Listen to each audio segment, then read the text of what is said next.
अरे क्या हाल है दोस्तों। आज मैं एक body horror, psychological thriller, sci-fi और मिस्ट्री फिल्म पोसेसर का सारांश दूंगा। तैयार हो जाइए कुछ बड़े स्पॉयलर्स के लिए, तो ध्यान से देखें और सुरक्षित रहें। फिल्म की शुरुआत एक महिला होली से होती है। वो अपने सिर में एक अजीब सी जांच डालती है। जैसे ही वो एक जुड़ी हुई मशीन पर डायल घुमाती है, उसकी भावनाएं पागल हो जाती हैं। बिना रुके रोने से लेकर पागलों की तरह हंसने तक।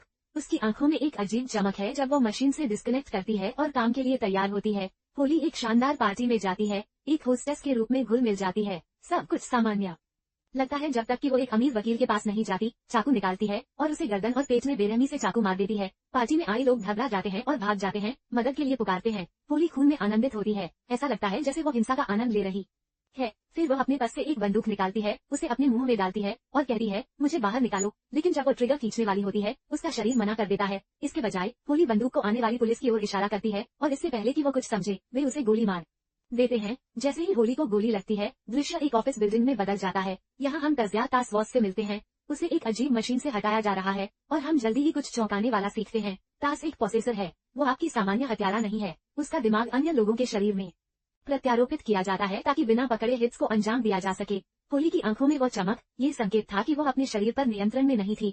तास ही थी जो डोर खींच रही थी, होली के हर कदम को नियंत्रित कर रही थी। जब होली ने कहा मुझे बाहर निकालो, ये वास्तव में तास अपनी सपोर्ट टीम से संवाद कर रही थी। उनसे उसे उसके असली शरीर में वापस लाने के लिए कह रही थी। लेकिन यहाँ एक पेंच है। एक पोसेसर को वापस लाने के लिए जिस होस्ट बॉडी का वे उपयोग कर रहे हैं, उसे मारना होगा। यही तरीका है जिससे तास हत्या से बच जाती है, बिना कोई निशान छोड़े। तास की बॉस गर्दा फैसला करती है कि उसे एक मनोवैज्ञानिक परीक्षा देनी चाहिए, ये सुनिश्चित करने के लिए कि कोई मानसिक क्षति नहीं हुई है। होली के कब्जे के दौरान गर्दा तास को अलग अलग वस्तुएं देती है, उनसे प्रत्येक की पहचान करने के लिए कहती है। तास परीक्षा पास करने में सफल हो जाती है, लेकिन वो कुछ महत्वपूर्ण छुपा लेती है। वो यह नहीं बताती कि वो होली को ट्रिगर खींचने और अपनी जान लेने के लिए मजबूर नहीं कर सकी। परीक्षा के बाद तास गर्दा से कहती है कि वह अपने पति माइकल और उनके बेटे इरा के साथ समय बिताने के लिए कुछ समय की छुट्टी चाहती है। गर्दा इस पर आश्चर्यचकित दिखती है, क्योंकि उसके अनुसार तास ने उसे पहले बताया था कि वो और माइकल अलग हो गए थे।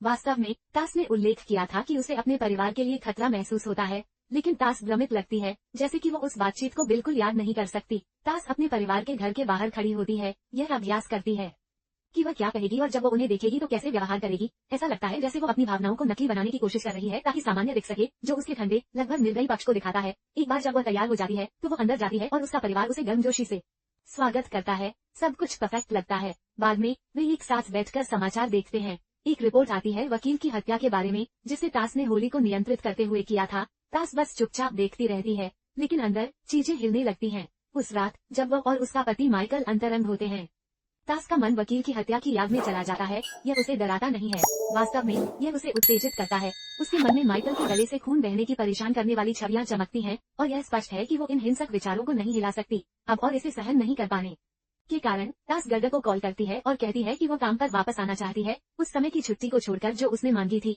अगले दिन तास गर्दा से मिलती है, जो कुछ महत्वपूर्ण बात साझा करती है। वो कहती है कि वो पोसेसर बने रहने के लिए बहुत बूढ़ी हो रही है और उम्मीद कर रही थी कि तास उनकी गुप्त एजेंसी की प्रमुख के रूप में उसकी जगह लेगी। लेकिन एक पेंच है। गर्दा को चिंता होने लगी है कि तास नियंत्रण खो रही है या टूटने के संकेत दिखा रही है। गर्दा पिछले मिशन से अजीब बातें उठाती है। तास ने वकील को इतनी बेरहमी से क्यों मारा, बजाय इसके कि उन्होंने उसे जो बंदूक दी थी उसका उपयोग किया।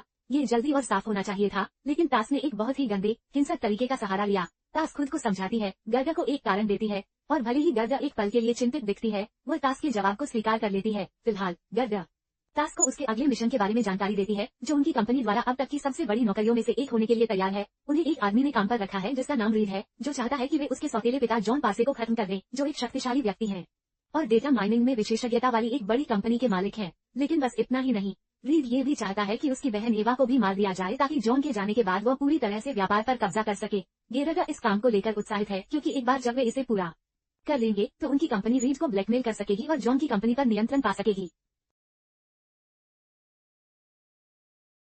छायाओं से यह उनके लिए फायदेमंद स्थिति है। अगर सब कुछ योजना के अनुसार होता है, तास का अगला निशाना एवा का बॉयफ्रेंड कॉलिन टेट है और उसका काम है उसके शरीर पर कब्जा करना ताकि हिट को अंजाम दे सके। तास कॉलिन की जिंदगी की निगरानी करके शुरू करती है, उसे करीब से देखती है ताकि उसकी आदतें, उसकी बातें और हर छोटी चीज जो उसे चलाती है सीख सके।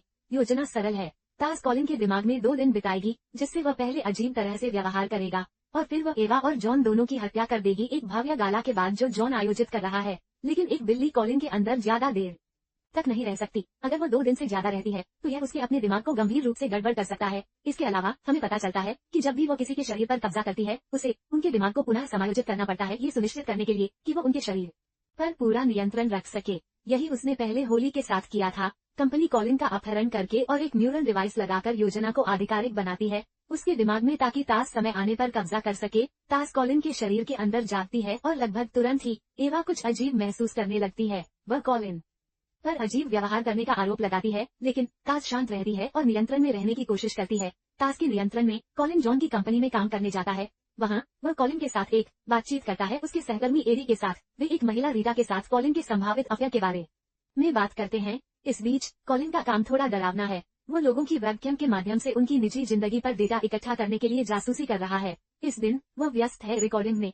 लोगों के घरों में किस प्रकार के पर्दे हैं, बिल्कुल रोमांचक नहीं है ना? लेकिन अचानक तास को कॉलिन के शरीर में एक मानसिक प्रतिक्रिया का अनुभव होता है। यह ऐसा है जैसे उसका दिमाग नियंत्रण में रहने के लिए लड़ रहा है। एक पल के लिए चीजें बुरी लगती हैं, लेकिन वो नियंत्रण वापस पा लेती है और मिशन को जारी रखती है। हालांकि गिल्डर सब कुछ देख रहा है और हित को रद्द करने के बारे में सोच रहा है। तास उसे मना लेती है और योजना के साथ आगे बढ़ती है। पार्टी का दिन आखिरकार आ जाता है और जॉन सभी के लिए एकदम झटका है, खासकर एवा और कॉलिन के लिए।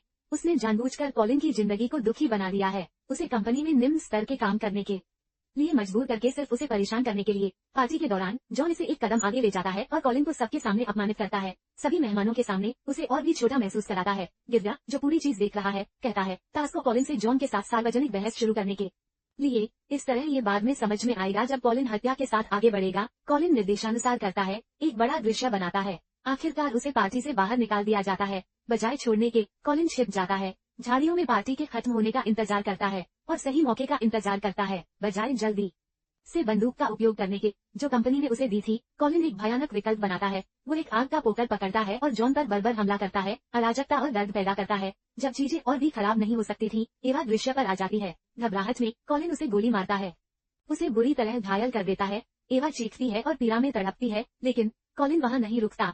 एक चौंकाने वाले कदम में वो उसे मार देता है, सिर में गोली मारकर। चौंकाने वाली हिंसा के बाद कॉलिन को अपने किए का भार महसूस होता है। वो बंदूक को अपने मुंह में डालता है और चिल्लाता है कि मुझे बाहर खींचो, लेकिन उसी पल एक मानसिक झटका उसे जोर से लगता है। कॉलिन ट्रिगर नहीं खींच सकता और ऐसा लगता है जैसे उसका शरीर उसके खिलाफ लड़ रहा है। इस बीच हथियारों के दफ्तर में तास मुसीबत में है। वो खून उलटने लगती है, झटके के प्रभाव को महसूस करते हुए। सहायक स्टाफ चिंतित है क्योंकि उन्हें एहसास होता है कि कॉलिन ने अपने शरीर पर फिर से नियंत्रण कर लिया है। वे तास को कॉलिन से डिस्कनेक्ट करने पर चर्चा करते हैं, लेकिन इससे या तो उसकी मौत हो सकती है या उसे स्थायी नुकसान हो सकता है। हालांकि गेररा हस्तक्षेप करता है और उन्हें तास को नियंत्रण वापस पाने के लिए और समय देने का आदेश देता है। ये समय के खिलाफ दौड़ है क्योंकि स्थिति और भी खतरनाक हो जाती है। पार्टी में अफरा तफरी के बाद कॉलिन रीता के घर छिपने के लिए दौड़ता है। वो डरा और उलझन में महसूस करता है, इसलिए वो खुद से बात करने लगता है जबकि रीता शावर ले रही है। टीवी पर वो एक समाचार रिपोर्ट देख रहा है जो कहती है कि जॉन हमले से बच गया, लेकिन उसे गंभीर मस्तिष्क क्षति हुई है। रिपोर्ट पुष्टि करती है कि एवा मर चुकी है और कॉलिन चलते हुए मिश्रित भावनाएं महसूस करता है। कॉलिन फिर से बंदूक निकालता है और बाथरूम की ओर चुपके से बढ़ने लगता है जहां रीता शावर ले रही है, लेकिन जैसे ही वो करीब पहुंचता है अचानक बेहोश हो जाता है। जब कॉलिन बेहोश होता है, तास खुद को पाती है। अपने सपने में जॉन से मिलने की कल्पना करती है, जो अब व्हीलचेयर में है और घावों से ढका हुआ है। यह एक भयानक छवि है और वो समझने लगती है कि सब कुछ कितना आगे बढ़ चुका है और उसके कार्यों के परिणाम। कॉलिन अचानक जागता है, आवाज सुनकर जागता है। दरवाजे पर दस्तक होती है। वो हैरान है कि एडी वहाँ खड़ा है, लेकिन कॉलिन के प्रतिक्रिया करने से पहले एडी अंदर आता है अपार्टमेंट में और उसे बेहोश कर देता है। जब कॉलिन फिर से जागता है, वह खुद को एक पुनः कैलिब्रेशन मशीन से जुड़ा पाता है। यह अजीब लगता है और उसकी हैरानी के लिए तास फिर से नियंत्रण में लगती है। एडी बताता है कि वो वास्तव में हत्या कंपनी के लिए काम करता है और तास के लिए एक बैकअप योजना के रूप में वहाँ लगाया गया था अगर मिशन के दौरान कुछ गलत हो गया।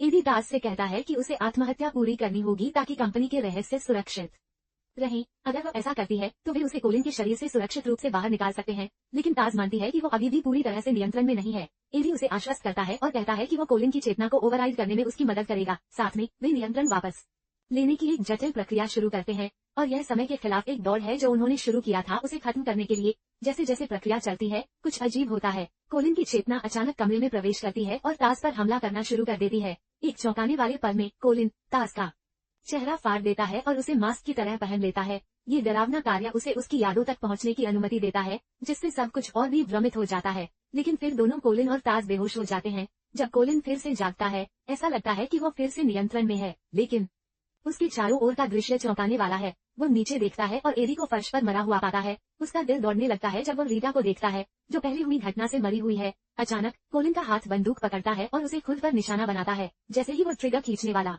होता है, वो गोली से बच जाता है। अपनी ही किस्मत से बाल बाल बचता है। गुस्से और भ्रम से भरा कोलिन रीटा के घर से बाहर निकलता है, ये पता लगाने के लिए दृढ़ संकल्पित कि अभी क्या हुआ। कोलिन खोया और भ्रमित महसूस करते हुए ताज का चेहरा पहनते समय देखी गई यादों का उपयोग करता है उसके घर का पता लगाने के लिए। जब वह पहुंचता है, वो अंदर घुसता है और माइकल को बंधक बना लेता है। गुस्से में अपनी आवाज में कोलिन मांग करता है कि ताज बाहर आए और वास्तव में क्या हो रहा है समझाए। एक अजीब मोड़ में कोलिन और ताज की चेतना एक मानसिक स्तर पर बात करना शुरू करती है। ताज खुलासा करती है कि कोलिन वास्तव में कुछ समय से नियंत्रण में है, ये सुझाव देते हुए कि वो कुछ पहले हुई भयानक घटनाओं के लिए जिम्मेदार हो सकता है, जिसमें हत्याएं भी शामिल हैं। गुस्से और हताशा में कोलिन ताज को धमकी देता है, कहता है कि अगर वो उसकी मदद नहीं करती तो वो माइकल को मार देगा।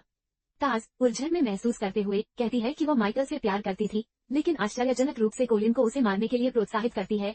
यह एक तनाव से भरा पल है, जिससे हर कोई सोचता है कि आगे क्या होगा। जब कोलिन उनके गहन मानसिक वार्तालाप के दौरान विचलित होता है, माइकल मौका पाकर उसे निहत्था कर देता है। जैसे ही लगता है कि माइकल कोलिन को गोली मार देगा, एक चौंकाने वाला मोड़ आता है। कोलिन एक मांस काटने वाला चाकू पकड़ता है और माइकल को बेरहमी से मार डालता है। ये स्पष्ट नहीं है कि इस समय कोलिन के शरीर पर वास्तव में किसका नियंत्रण है। इस भयानक के बाद अराजकता में जोड़ते हुए कार्या ताज स्थिति से बाहर निकलने के लिए कहती है, लेकिन एक बार फिर वो कोलिन को आत्महत्या करने के लिए मजबूर नहीं कर सकती। अचानक कहीं से इरा कोलिन के गले में छुरा घोंप देती है। जैसे ही कोलिन खून बहाने लगता है, वह मुड़ता है और इरा को गोली मार देता है, जिससे हर कोई स्तब्ध रह जाता है। ऐसा लगता है कि जब ये होता है तो ताज कोलिन के नियंत्रण में हो सकती है। जैसे ही इरा और कोलिन दोनों मरने के लिए देखते हैं, कोलिन इरा की आवाज सुनता है, कहती है, मुझे बाहर निकालो। यह अंतिम क्षण सब कुछ सवालों में छोड़ देता है। ये जानना मुश्किल बना देता है कि अब वास्तव में कौन शक्ति रखता है। फिल्म तेजी से हत्या कार्यालयों में स्थानांतरित होती है, जहां ताज को उस मशीन से बाहर निकाला जाता है जो उसे कोलिन से जोड़ती थी। वो चकराई और भ्रमित दिखती है क्योंकि जो अभी हुआ उसकी वास्तविकता डूबने लगती है। उसी समय गर्दा को भी उसकी मशीन से डिस्कनेक्ट कर दिया जाता है, जो उसे इरा से जोड़ती थी। दोनों औरतें अब अपनी से मुक्त हैं, अजीब जोरों से, लेकिन उनके कर्मों का बोझ अब भी हवा में भारी है। फिल्म का अंत गर्दा से होता है। ताज का मनोवैज्ञानिक मूल्यांकन उसकी मानसिक स्थिति पर जांचने की कोशिश है। उनकी बात से टैस का दिमाग अब भी एक प्रश्न चिन्ह है। कॉलिन की मानसिकता शायद टैस के शरीर में घुल गई है, सबको छोड़ते हुए आगे क्या होगा सोचने पर मजबूर करती है। एंड रहस्य में है और आपको उनके अजीब जोड़ों और घटित अफरा तफरी के प्रभाव पर सोचने पर मजबूर करता है। कौन सी फिल्म का रिकैपिचुलेशन करना चाहिए? अपने सुझाव कमेंट्स में दें और फिल्म रिकैप्स के लिए सब्सक्राइब करें। देखने के लिए धन्यवाद। वॉनर टॉक्स मूवी रिकैप्स द्वारा उत्पादित